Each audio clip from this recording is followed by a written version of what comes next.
And we actually started out, and I just want to, since it has been 3 weeks, let me just throw a couple of reminders out there.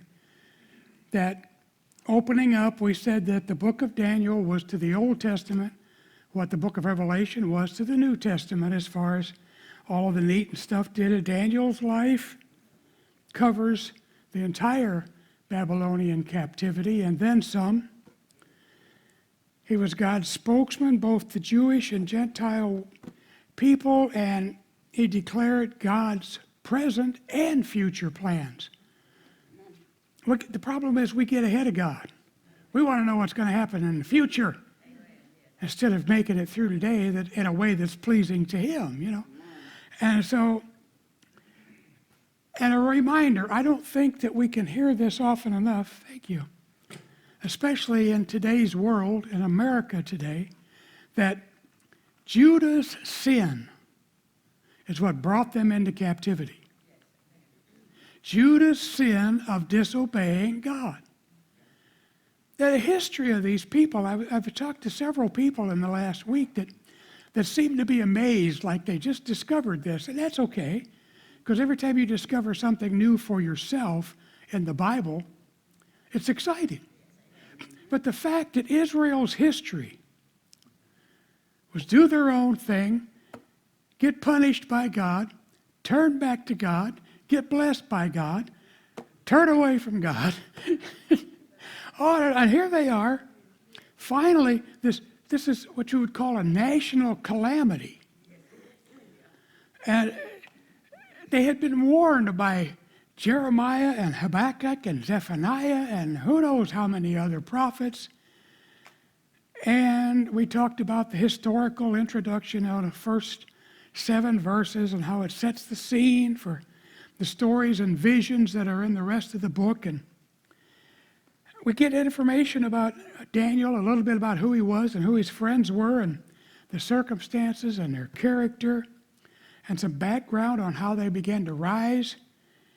And we finished up, as I said, in verse 7 with the first act of indoctrination at the hands of the Babylonians to change their names, trying to affect their identity, trying to help them to forget who they were, where they came from, what they were all about, and immersing them in this new culture. Church, remember, these are just teenage fellas. We got a culture out there that wants to swallow our young people. It's been wanting to do that since we were young people. Amen. Yes, we were young people once. Well, I say we, I can't speak for everybody, but you know. But here, we start again up and now the rest of this chapter, beginning in verse 8, understanding something here. These verses show the direct parallel between the truth of God's sovereignty, and we like to talk about that, don't we?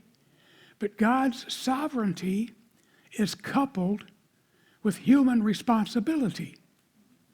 And that's something we don't want to talk about nowadays. We don't want to talk about personal responsibility. It's not my fault. It's somebody else's fault. They made me do it. I didn't want to, but I didn't know, I couldn't help myself.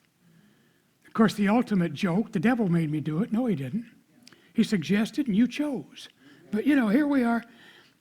God granted these young men, and it's amazing, I don't know how many there were. We talked about that too the last time, about there were more than just 4 Hebrews plus other cultures around that had been overrun and captured by the Babylonian army, the Chaldeans. But here they are, these, and it highlights anyway, these 4 who find favor with the chief official in Nebuchadnezzar's court, and that has to be a direct result of their remaining faithful to God and the laws they were raised in. Now, it could have been Jewish law, it could have been the Christian law that most of us were raised in one way or another. This country used to have all kind of Christian principles, whether they went to church or not. But it says in verse 8, Daniel determined. You know what that means? That means he made up his mind ahead of time that whatever happened, he wasn't going to cave. He made up his mind ahead of time that he would not defile himself with the king's food or with the wine that he drank. So he took, you know how courageous this was for anybody who was a captive of another culture? He asked permission of that high-ranking official not to be made to defile himself. They know, they were raised in Jewish law. They know that they did not want to devote themselves to food that had been sacrificed to idols. Now, rather than giving honor to false gods, they wanted to. Do you remember this issue from Acts chapter 15? This thing was going on for 700 years. This issue was so important that it appeared in Daniel, it appeared in Acts, for not just the Jews, but for the new Christians. Paul said that, yes, if you're a mature believer, this is a matter of conscience. But with knowing all of that, we have to be aware of the fact that it could be a stumbling block to somebody that's not as mature as you are. He mentioned that in 1 Corinthians chapter 8, and he talked about it again in 1 Corinthians 10. But also being considered here by Daniel and his friends is the fact that a lot of that food that was eaten was inherently unclean. It was pork and horse meat, both of which were declared unclean under the law. And if you think about it, church, how safe could it have been to eat pork in a desert environment? Or that type of meat related to that. He goes on and he still talks about even the unclean, but even then they probably weren't properly prepared. Leviticus 11, Deuteronomy 14 talks about that too. And Acts 15 was a concern of the early church. Meat that still had the blood in it, wasn't properly prepared, hadn't been bled properly. You know what the first thing you do when you butcher an animal? You drain it. If it wasn't done properly, you shouldn't eat it. But it sounds so simple. We don't want to eat that. Can we eat something else? But think about that for just a minute. The courage that had to be in that, because the very first rattle out of the box, this is a refusal to share the royal diet, and it could have been taken as an insult by the king. What? My food's not good enough for you? And direct disobedience to the king? Come on, where are you going with that? And think of this. Again, I keep emphasizing this because I think we miss it. They're teenagers. Think about peer pressure. How many other multiplied tens, dozens, hundreds of young people were there from their own country, other countries, under the same pressure? And here's these four saying, I'm not going to do that. Or I don't want to do that. And if nothing else, it could have jeopardized their opportunities for advancement. They were all told, if you do all of this and succeed at all of that, you're going to be, advanced through the king's hierarchy and all of that good stuff. But think of this is royal food. This is gourmet food. And you want to turn it down? What healthy young man is going to turn down royal food for something much less? And it really, think of this. How natural would it have been to think, look, God allowed me to become a captive. He didn't keep me safe from captivity, so how much do I really have to follow his rules? And besides that, look how far we are away from home. Think about that. But it says in verse 9, God granted favor and compassion from the chief official. He's told Daniel, the king assigned your food and drink. I'm afraid of what would happen if he saw your faces looking thinner than those of the other young men your age. You would endanger my life with the king. So now you got to think God's influencing this guy because his life's in danger. But God has already determined he's going to use Daniel throughout this captivity to encourage those Jewish exiles and to be a testimony to the real, true God.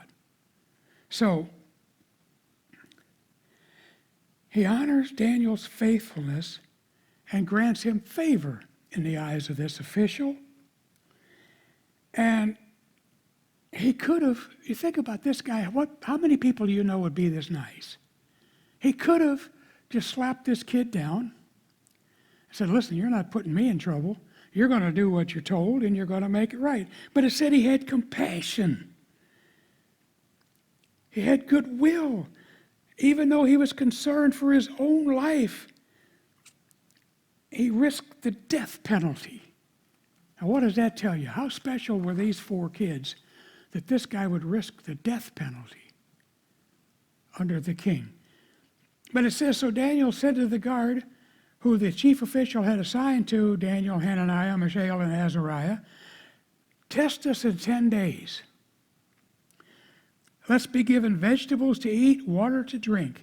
Then examine our appearance and the appearance of the young men who are eating the king's food and deal with us based on what you see. Okay, here's your chance for a compromise. Give us 10 days. Now here's where I think people miss it when they don't either study their Bible or attend Bible study. Because we think of these guys were just nothing but vegetarians drinking water. But the Hebrew word for vegetable means anything sown or grown from a seed. So now we're talking vegetables and fruits and grains and the things made from those, like bread. So really the only thing they're missing is the meat. So they're vegans. But anyway, he said after 10 days, or he agreed with them in a matter and tested them for 10 days. At the end of the 10 days, they looked better and healthier than all the young men who were eating the king's food. So the guard continued to remove their food and the wine that they were supposed to drink and gave them the vegetables. Compromise accepted. Teenagers were healthier in appearance than all the rest of the captives. Got a bunch of fat, dumb, and happy compromisers over here, and these 4 who didn't compromise that are even healthier looking in their appearance. So he continues to honor their wishes and gives them that kind of food. God gave these 4 young men knowledge and understanding in every kind of literature and wisdom, and Daniel also understood visions and dreams of every kind. Now, you think of that and how well they dealt with that. Nowhere are we shown that they were arrogant or egotistical or puffed up in their own because look at me, I got wisdom and I can interpret dreams and I'm cool. 4 teenage kids in a foreign culture learning literature and philosophy, and on top of that, Daniel gets the power to understand visions and dreams. Who does that sound like? Remind you of anybody? In captivity? Able to interpret it? Joseph in Pharaoh's court. Look at that. He's even able to reveal, and we'll see this in chapter 2, whoever gets to do that, how he can even reveal the dream without even knowing it and then tell what it means. And he's able to have and interpret his own dreams. That's most of Daniel's chapter 7 through 12. See, the Babylonians firmly believed that the gods would speak to them through dreams. Since they didn't have pepperoni pizza or anchovies, they had to assume it was the gods that were, never mind. But see, Daniel's gifting was also something to help set him apart from the rest of those captives. At the end of the time that the king had said to present them, the chief official presented them to Nebuchadnezzar. We're told that was 3 years. Daniel and his friends are brought before the king to be tested, questioned, interrogated. The king interviewed them. Oh, that's a good term. And among all of them, did you see that? Among all of them, no one was found equal to Daniel, Hananiah, Mishael, and Azariah. No one was found equal. So they began to serve in the king's court in every manner of wisdom and understanding that the king consulted them about. He found them 10 times better than not just the other young people, all of the diviner priests and mediums in his entire kingdom. Do you realize that the Babylonian Empire at that time was the largest kingdom ever? Think about that. God's favor on these 4 young men caused them to excel above the nobles and all of the other people, as a result, serving regular contact with the king. That term 10 times is just superior intelligence, superior wisdom. See, we get caught up in the fact we forget that Satan can give his followers the power to sometimes perform what looks to be a miracle or sometimes speak great things. But God's sovereignty demonstrates that all of these young people, all of these religious leaders in the kingdom were less than these 4 young boys. 6 different expressions in the book of Daniel describing the people who counseled or gave advice to the king. 2 of them are in verse 20. I think it's kind of funny when you look at diviner priests. Sometimes in some translations have magicians. The Hebrew word actually means an engraver or a writer. Secondarily, maybe a diviner or an astrologer or a musician. It talks about the religious scribes. Anybody know of religious scribes that cause problems? The parallels, church, if we don't get them, we're missing something really. I think it's fun because you've got a religious country immersed in the world of spirits and gods, and they use spells and rites to heal and to exorcise demons and counter evil spells, and they study omens so they know the future. They do all of this basically by embracing astrology. And it still bugs me when a Christian or a professing Christian asks me what my sign is. I say, But they also try to interpret dreams. And officially they were supposed to be protective and benevolent, but unofficially they were really sorcerers and evil and worked in black magic and worked with evil forces. And the other term being medium or enchanters, which is also astrologers and conjurers. And the other term for that is necromancer. And I don't know if you know what that is. A necromancer is one who consults with the dead. You remember in Samuel when Saul went to a witch and called up what he thought was the spirit of Samuel to consult? That's necromancy. And they believed, and these are the advisors to the king, okay? Their magic spells, their incantations allowed them to communicate with the spirit world. What Daniel and those other 3 young men experienced and witnessed in that Babylonian court is running in a direct parallel to what Moses encountered in the halls of Pharaoh. Do you see how at least the history of God's people repeats itself? And why is that, do you think? Here we are in the midst of one of the most chaotic years we've probably ever experienced, singing the blues, moaning and bewailing our circumstances. And have we ever once stopped to ask ourselves, could I have done something to contribute to this? Or could I have done something to counter this? Or am I just a victim? Poor me. Poor me. It says in the last verse, David remained there until the first year of King Cyrus.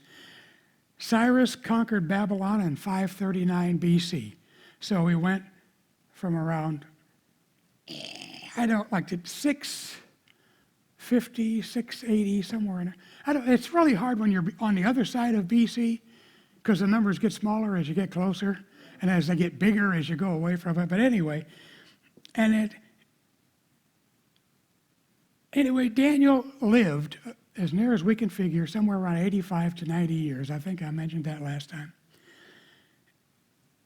But in this chapter, if we can get nothing else, the believers are shown that faithfulness to God does result in divine blessings, although we have to be careful to understand that we have a responsibility in that.